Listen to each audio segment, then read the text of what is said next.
Let me know when I'm ready. Yep, we're ready. Well, when I went into psychiatry in 1950, fortunately not knowing anything, but one of the conditions was, as part of my offer for the job, I would have to learn psychiatry, which is fair enough. 1950, we had no treatment for any of the major psychoses. The only treatment was to lock them up forever. We had no treatment.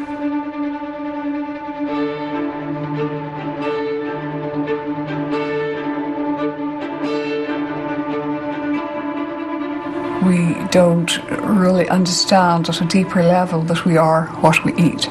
And I usually say to people, you know, you look down at your dinner plate and what you see doesn't appear like the raw material for hair or skin or teeth or nails. But that's exactly what it is. We are just food recycling machines. People don't take care of themselves for one reason or another, and they come to the doctor expecting to be kind of bailed out by taking a medicine, a chemical, in order to treat the disease. I mean, if we look back at the last 30 years, Homo sapiens is in a really sorry state. There is no question that there has been an increase in mental health problems. And the World Health Organization say that mental health problems have become the major area of health concern.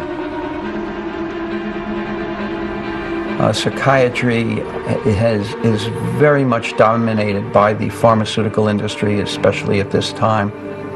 In fact, almost all of medicine is dominated by pharmaceutical companies. There's virtually no emphasis on nutrition, on lifestyle, on any of those things. Everything is supposed to be solved by the use of psychotropic drugs.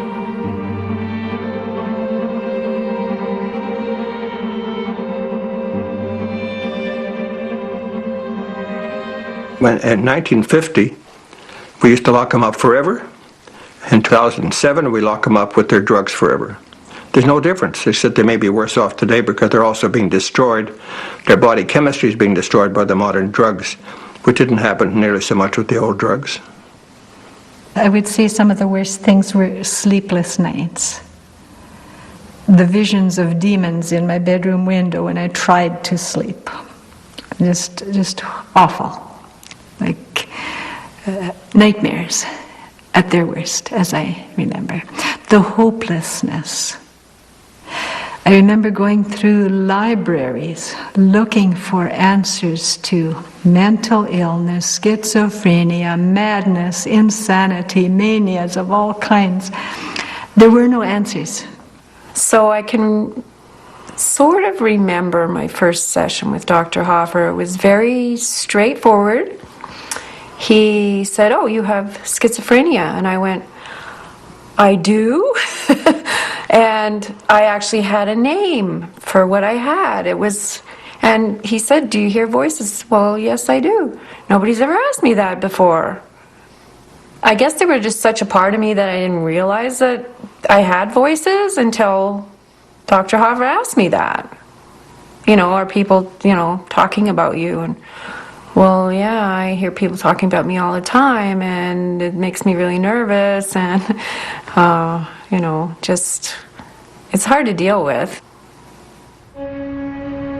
In the past 60 years, psychiatry has made little progress in the treatment of mental illness. Some might say no progress at all.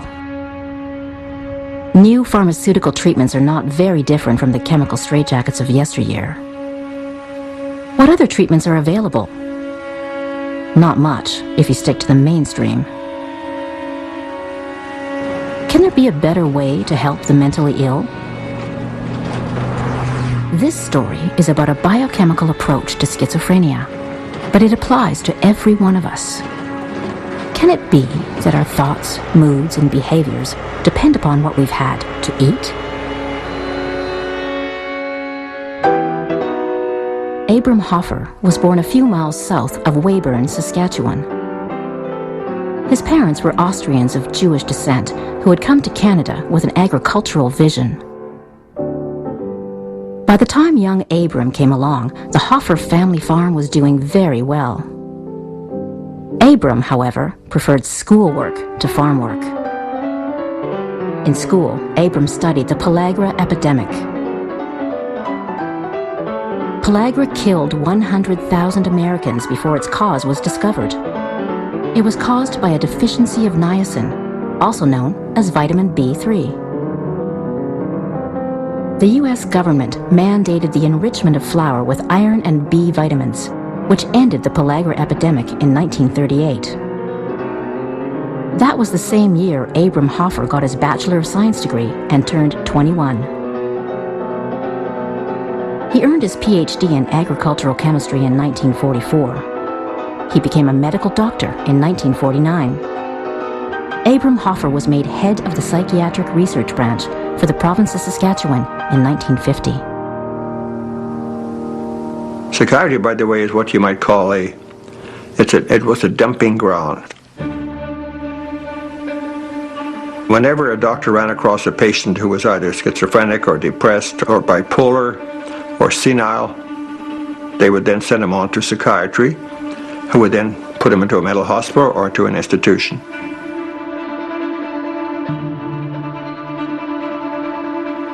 One of the main problems in mental hospital was that many of these patients were angry and excited and hostile. The poor people were terror-stricken, they were screaming, they were shouting. There was bedlam. Bedlam was a good term for any old mental hospital. There was really bedlam there. And the main thing was to give people barbiturates or sedatives to try and relax them a bit. Antipsychotic or neuroleptic drugs were discovered in the 1950s. Chlorpromazine was the best known of these. These drugs spread like wildfire through the psychiatric community.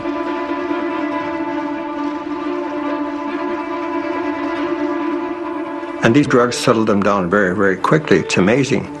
You could get a screaming, shouting, crying patient, and 3 days later he's blah. Now, he wasn't any better, but he appeared to be better. He was socially a lot better. They couldn't think, they couldn't reason, they had no motivation, they were slobbering, sitting in front of their TV, they couldn't work. They were hopelessly ill people, and the only advantage was that they weren't running out on the streets crying. They were being locked up or kept at home, and no one knew about it. That was the situation of psychiatry. So we were put in charge of all the failures in medicine.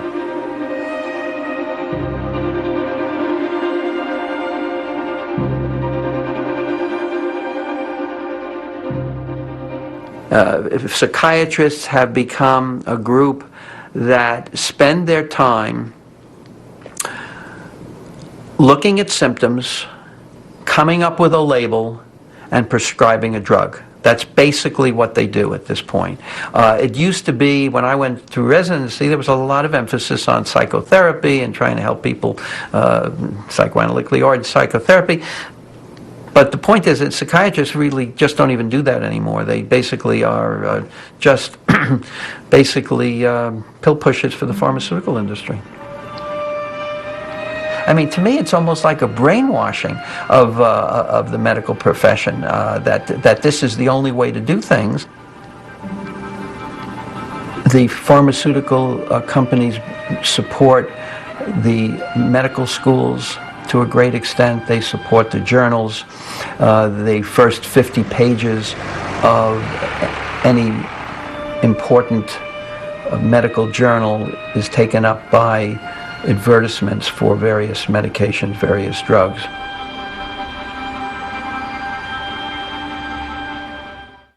The large mental hospital at Weyburn was one of the two main mental hospitals in the province, and one of Hoffer's chief responsibilities. When it was built in 1920, it was the largest building in the Commonwealth. Over half the patients at Weyburn were schizophrenic. Dr. McCarricker, who was in charge of the whole unit, he was in charge of the psychiatric services branch. He was a very kind man. He also had the idea that the Quakers had in 1850. And this was that, first of all, you had to provide shelter. Secondly, you had to provide good food. Thirdly, you had to be kind and sympathetic. The Quakers in 1850 didn't believe in doctors or nurses. They would take insane people, up to 12, move them into a house without nurses or doctors, their own people would run them. They would hold them there. They'd be gentle to them, kind. They'd work with them. Every Saturday night they'd have a party and a dance, and the staff would dance with the patients. It was really a very humane situation. In fact, we had 2,000 seriously ill people, and who obviously were in need of anything we could do. Humphrey Osmond was born in England in 1917. Osmond studied psychiatry while acting as an army surgeon during World War II. Later, with John Smithies, he had done some of the earliest scientific research with mescaline. They noted that its chemical compound was similar to adrenaline, and that mescaline's effects on perception were similar to schizophrenic symptoms. Osmond came to work at the Weyburn Mental Hospital in 1952. He introduced Aldous Huxley to mescaline, participated in a native Canadian peyote ceremony, and coined the term psychedelic while living in Weyburn. We didn't feel that we wanted to make a great deal of money out of these things. We simply wanted to find things that would help people not get ill, which I, being rather out of date and old-fashioned, I felt was a good thing to do. We are able to hold our world constant. For the schizophrenic person, this constancy breaks down, or begins to break down, which is worse because of the uncertainty. Schizophrenia is characterized by abnormalities in the perception of reality. Distortions in perception may affect all the senses: sight, hearing, taste, smell, and touch. But it most commonly manifests as hallucinations and delusions, or disorganized speech and thinking. You have a constant noise. Not always voices, at least for me. It was just noise. It was just like every noise is amplified. And so you just want quiet, you just want peace, you just want to make it stop. And there's no way of making it stop. You have voices telling you, you're just so stupid and you're just lousy and you don't deserve to live and you should just go jump off that bridge or why don't you slit your wrists, or why don't you, you're such a bad person. Just this all negative, constantly on you. Dr. Hoffer and Osmond originally hypothesized that there was a substance that was capable, that was found in schizophrenics, that could distort their reality and affect their brain, and they then isolated something called adrenochrome. They found that the adrenochrome could actually produce schizophrenic symptoms, could cause hallucinations, delusions, and so on. And adrenochrome is an oxidized product of adrenaline, and adrenaline often occurs when you're under stress, and people who have the genetics for it can then develop these oxidized stress hormones that are then capable of actually poisoning the person. If you had the right genes, if you had the right genetic structure, and now there's evidence for that, which would allow the conversion of too much adrenaline to adrenochrome, which was a hallucinogen in the brain, that if this happened, that this would act on the brain as if they had taken LSD, and they would then become psychotic. With adrenochrome, your legs seem a very long way down.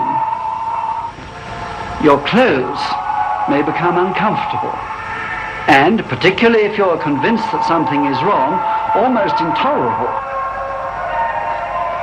Small distortions can be even more frightening than large ones, because you can't be sure that they are distortions. And as tension mounts, so does one's uncertainty. Ours is a simple, comprehensive hypothesis that wasn't based upon chance. We actually derived our hypotheses from very careful observation that had been made by Humphrey Osmond and John Smithies and myself. That was our hypothesis. Ours is the only rational hypothesis there is. The average psychiatrist will not answer your question. Ask him what causes schizophrenia is. I don't know. They think it's biochemical. They use the word biochemical, but they don't understand what that means. Because when you load someone up with a toxic drug, you're not giving him a biochemical treatment, you're merely poisoning him. And it's easy enough to poison people, and that's no problem. So there are no theories that are acceptable except ours.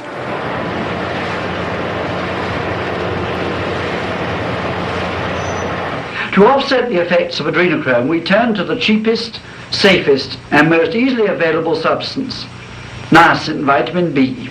We now, by that time, knew that niacin might protect the cell against the effect of adrenochrome. So I decided that we would try niacin.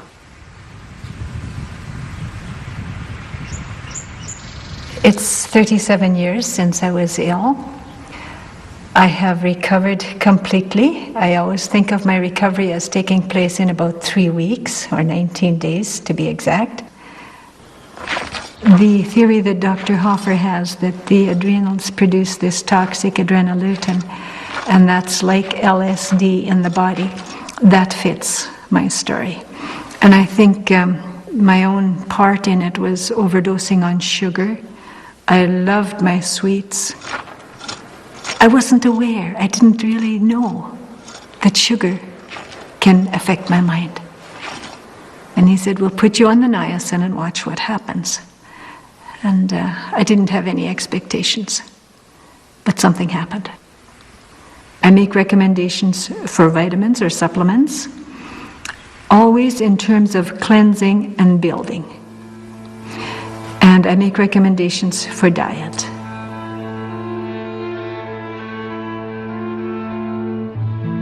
It became mandatory for all my patients that they would all go on to niacin. I used drugs too. The vitamin didn't work fast enough and the drugs did, so the best solution was to combine them. So I'd start my patients on the drugs, which would help settle them down very quickly, help take away their anxiety, their hostility, their depression. Start them on vitamins. And we used the drugs as you would use a crutch for a person with a broken leg. As soon as the leg is mended, you throw away the crutch. As soon as our patients are mended, we throw away the drugs. And I think that's how they ought to be used. So that's why we get the recoveries that we see by the combination. And this is what's called orthomolecular. Two-time Nobel Prize-winning chemist Linus Pauling also championed the use of vitamins as treatment. Pauling coined the term orthomolecular medicine in 1968. The Greek ortho means correct, so orthomolecular means the right molecules in the right amounts. The medical profession has been very hostile toward orthomolecular medicine, especially the psychiatric profession. I wasn't even aware of it, of course, until 1968 when Linus Pauling published his very famous paper in Science called Orthomolecular Psychiatry. Pauling never accepted anyone's word. He did his own thinking. You know, Pauling was the world's most famous scientist. He had a double Nobel Prize, one for his work with chemistry. In fact, his work in chemistry is the absolute basis of all modern medicine. He showed how molecules react with each other. They started using nutrients to help people's heads, feed your heads, and lo and behold, their whole body got better because nutrients don't just feed the head. Nutrients feed the whole body. And when you feed the body and the body gets healthier, that feeds relationships. And if you feed relationships, then societies and cultures improve. And when they improve, nations stop warring. And when nations stop warring, then you can start taking care of the planet again. And so all of this begins with nutrition. It's literally only 200 generations ago, we were all hunters and gatherers. We had no choice but to eat everything organic, everything was whole. And we would eat seeds and fruits and vegetables. All the animals we ate were wild animals. A wild animal has maybe 5% of its body weight as fat. Most of the animals we eat today, even organic animals, you're looking at 20%. So food has phenomenally changed. And now that we know how our biology works in relation to food, it would be surprising if we hadn't changed how we think, how we feel, and our pattern of diseases, which clearly are escalating out of control. The brain is very particularly dependent on nutrition because this organ is 2 pounds in weight, and yet it consumes 20% of circulating oxygen, glucose, and other nutrients. And so, if you like, I describe the brain as a nutrient hog. It's using up 10 times more, it's 10 times more metabolically active. So where there's a shortfall in diet, and where that plate contains stripped down ersatz food, then of course the brain is going to be one of the first places that's affected. And now we can see from studies that particularly depriving the developing brain in utero of nutrients is leading to lifelong health problems, mental health and physical health.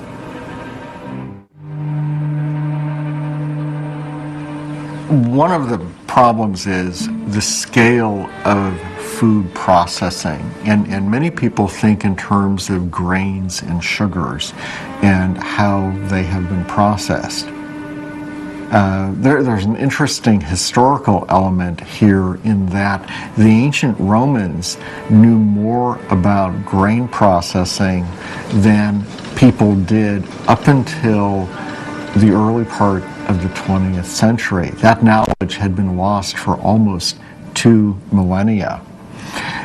We've caught up, and we've probably superseded what the Romans had done in terms of not just refining grains, refining sugars, refining and creating all sorts of artificial fats. And most people, unless they are very mindful of what they are eating, are basically eating in this sea of junk food. The solution is really very simple, and I can't claim credit for the idea, but it's basically going back to fresh foods, avoiding almost anything that comes in a bottle, jar, can, or box.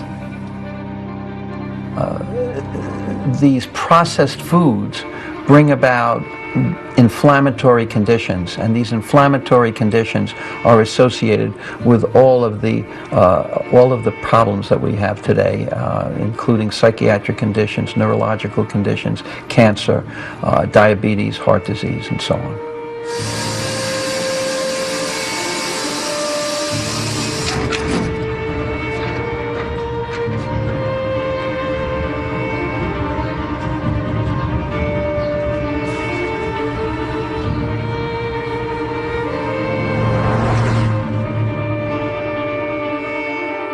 And I believe that the pharmaceutical companies do see nutrient therapy and the use of supplements and the whole orthomolecular approach as being a bit of a competitor, and so that's part of it. There's also a kind of orthodoxy or a belief in the medical school training that anything that has to do with nutrition is always going to border on quackery. Matter of fact, I was told during medical school, any doctor that prescribes a vitamin, by definition, is a quack. One other thing I'd like to underline is that when we go through medical school, the first 2 years the first year we learn a lot about anatomy and physiology and biochemistry, and then starting in the second year we get to pharmacology. And what happens is that the attitude in medical school is that the physiology and biochemistry, well, that's we have to know that. But the real medicine is pharmacology, and that is the orientation of physicians. And what we are doing in orthomolecular psychiatry and orthomolecular medicine is we're going back to physiology and biochemistry rather than pharmacology. We assume that the body has the ability to heal itself if given half a chance, and the way that happens is by supplying the body with what it needs and trying to remove things that are toxic to it.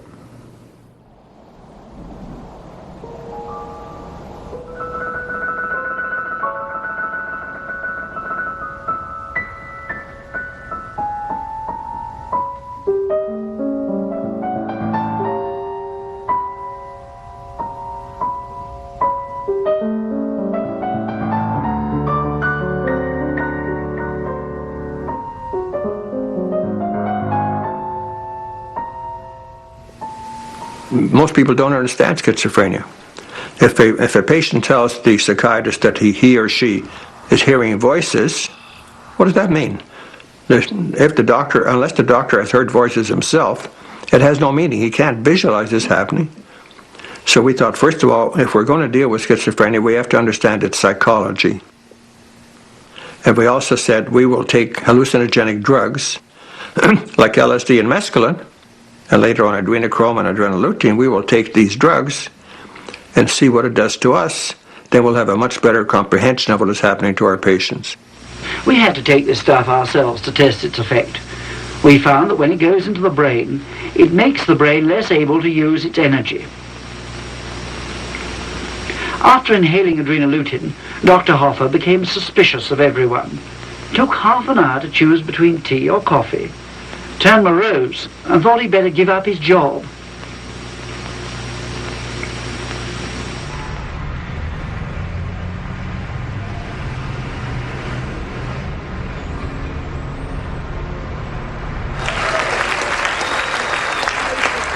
This is so wonderful to see this long overdue Lifetime Achievement Award to my great lifetime hero. I mean, you really are Dr. Hoffer.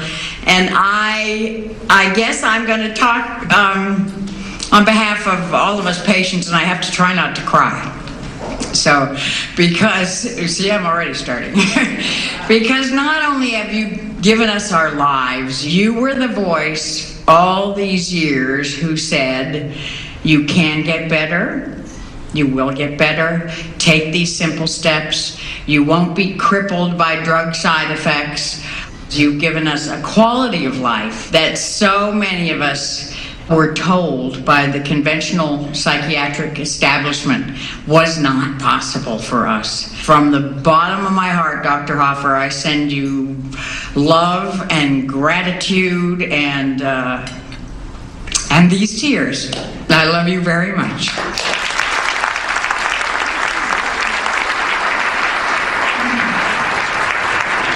In 1957, we first reported our findings, in 1957.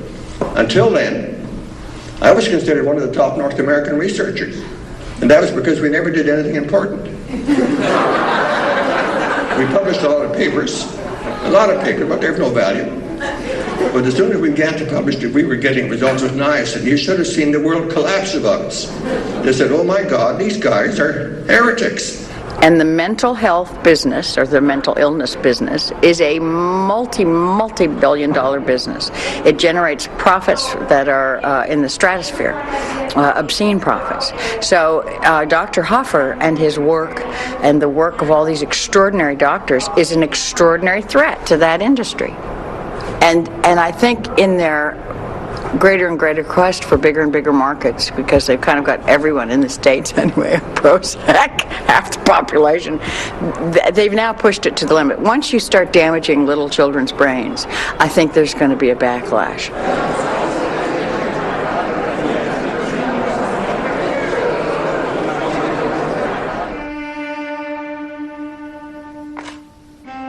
A family from Carmel, their 12-year-old son was schizophrenic. And his father, a doctor, called me and was crying. And I said, what's wrong? He said, my son, I've just been told by his psychiatrist that he will never get well, never get well. And so when he was given that horrible news, he began to spend as much time as he could in the library, and he ran across the first paper we ever published in 1957, where we first described the use of vitamins for the treatment of schizophrenia. I said, get hold of some niacin and talk to his doctor. Maybe he will agree to put him on it. And he said to the son's doctor, would you please try this niacin? Told him what he knew about it. The doctor was very annoyed, very hostile. And he immediately issued two lies. He said, first of all, it'll fry his brain. And then he said, a second lie, we have tried it, doesn't work. If they had tried it and it didn't work, why didn't they publish it? And there was never a single publication from them saying it didn't work. They never tried it.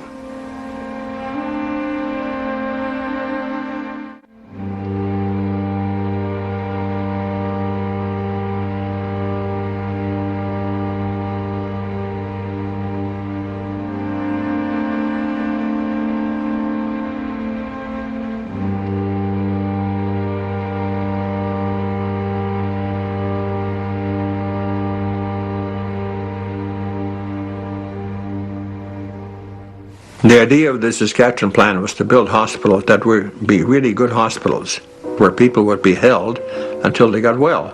They would keep patients even 3 to 6, 12 months if necessary.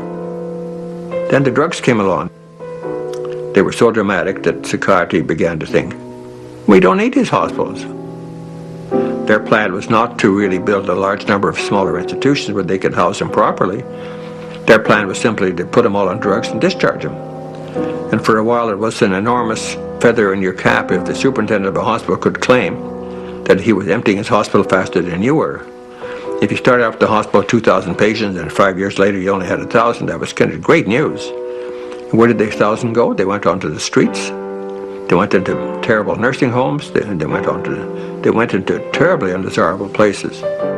Once you have schizophrenia, it's a life sentence. That's it. You're never going to change. You're probably maybe going to get worse. Or you just have to medicate you, and then you may be able to limp along on a somewhat normal existence, but totally medicated. And people don't like the medications. They have a lot of side effects, so they go off them. Basically what we're dealing with is a culture of life and a culture of death. And the culture of life is to try to supply the body with what it needs and to keep away toxic things. I think the culture of life is an orthomolecular approach. The culture of death is one that focuses on profits. And that's what motivates everything. So it's the financial situation that is motivating the development of the drugs and paying dividends to the stock holders and things like that. That's what's important. That's what drives things. Of course, this is the future of medicine. I mean, it works. I mean, number one, it works. Number two, it's safe. So why aren't we all doing this? And I think the bottom line is it is money. The pharmaceutical industry have such a tight hold on medical training. So the average doctor just simply doesn't learn this stuff. And by the time they come out of medical school, they've got all this knowledge about how to diagnose diseases and which drugs to use and so on. And they've often been taught that particular nutrients, just aren't effective, sort of drug versus nutrient. But of course, this whole approach is not about, a different kind of pill for an ill. It's actually an entirely different approach. And then when you couple that with the fact that you simply cannot do orthomolecular medicine in 5 minutes or 10 minutes, it really requires a much longer and more detailed involvement with the patient to really find out about their lifestyle. And also when you find out that, it's relatively easy to get someone to take a pill, but to change a behavior as fundamental as eating, and that really takes a lot of work. So doctors are neither trained in the science of this, nor are they trained in the practice of how you would do it.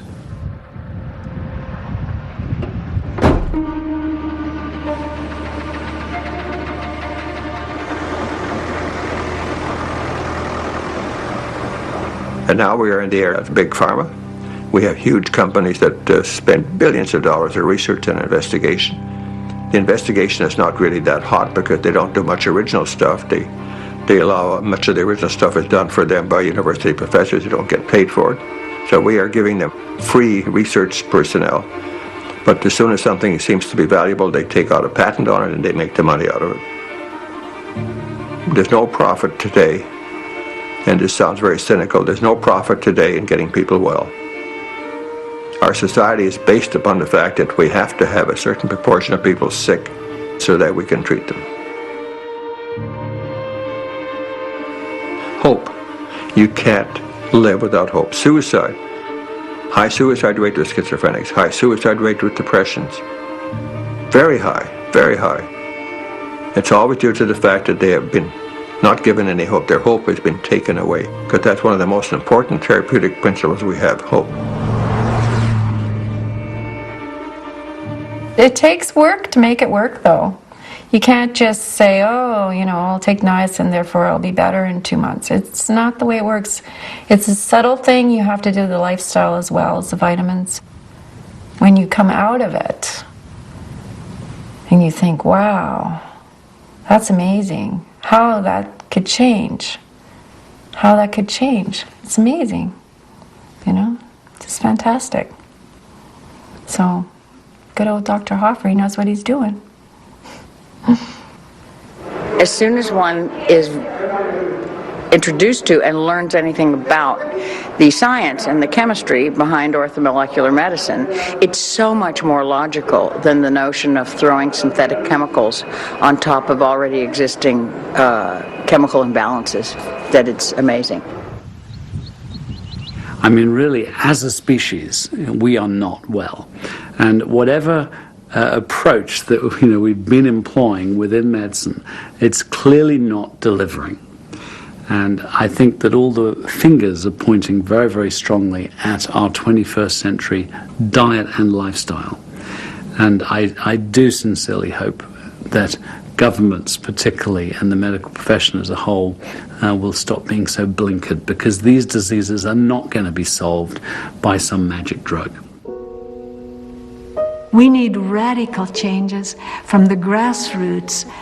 Everybody, we all have to change in order to save our bodies, our earth, our universe probably.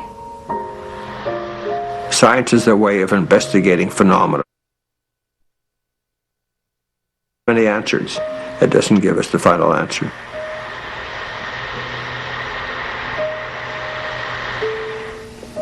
We don't know anything, do we? Let's all think about it. How is it possible for the Earth to go around the Sun? We're millions of miles away. What's that fantastic attraction that keeps us from flying off into space? Well, we have laws. We have the laws of gravity. We have the laws of movement. Newton made those very clear. We have all these laws. We know that these things happen, but we don't understand why they happen. I think there is some kind of unity in the whole universe. How it came about, I don't have the slightest idea, but there is something. There is something called life force. There's fantastic tenacity to living, which is hard to understand. We've no padded cells here. We're here for the world to see. Our job is to press on with our search for the causes of mental illnesses, to apply our knowledge quickly as we go along. Our aim is to get as many long-stay patients out as possible, to keep new patients so briefly that they don't get cut off from family and society. Lastly, to keep them outside altogether. We look forward to a day, years away perhaps, when these great buildings will no longer be needed to house backlogs of long-stay patients. And now we have a new paradigm, which is called vitamin as treatment. We initiated this whole megavitamin concept. Our work actually is the first in the world to create public attention to the fact that vitamins were therapeutic in themselves, that you could use them for a large number of conditions that were not considered vitamin deficiency diseases, and that you'd have to use them in the right concentration. There was no God didn't say you must only use thiamine in tiny milligrams. God said if you have thiamine, use it as you need it. If you have vitamin C, use it as you need it. And that was the major thing. So I think that's going to revolutionize medicine, starting to do that now. It led to the orthomolecular treatment. It arose from the adrenochrome hypotheses. And as a result of this hypothesis, as a result of this paradigm change, we now have a treatment for schizophrenia, which is not perfect, but awful better, certainly a lot better than just using drugs. So I would hope that my major contribution one day will be that I was one of the pioneers in helping create the new vitamin as treatment paradigm. So I don't have the answer, but one day we're going to have the answers, and when orthomolecular medicine has taken over all of medicine, instead of spending billions of dollars examining one drug after another that's toxic, we will now start to look exactly at each particular disease and find out what are the needs for that particular disease. That's what's going to happen.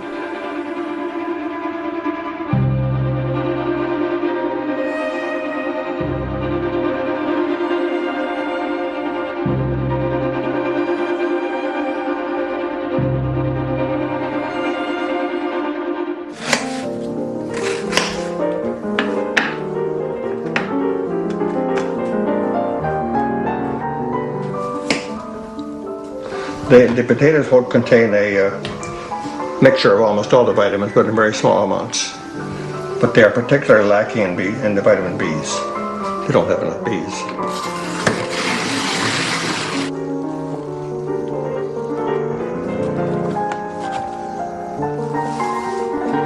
I already have 300 toxic compounds in my blood, so do you. We'll never ever live again in a pure free world unless humanity gets destroyed.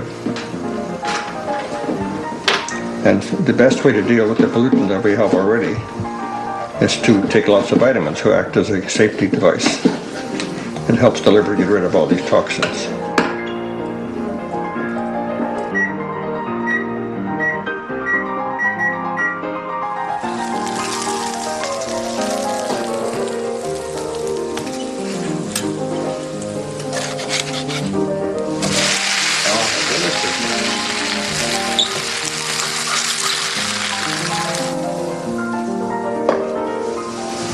Come and tell me, can you handle 3 of these?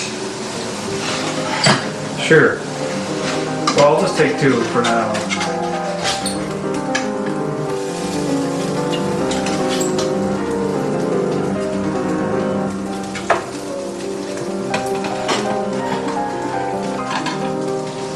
So this is for you.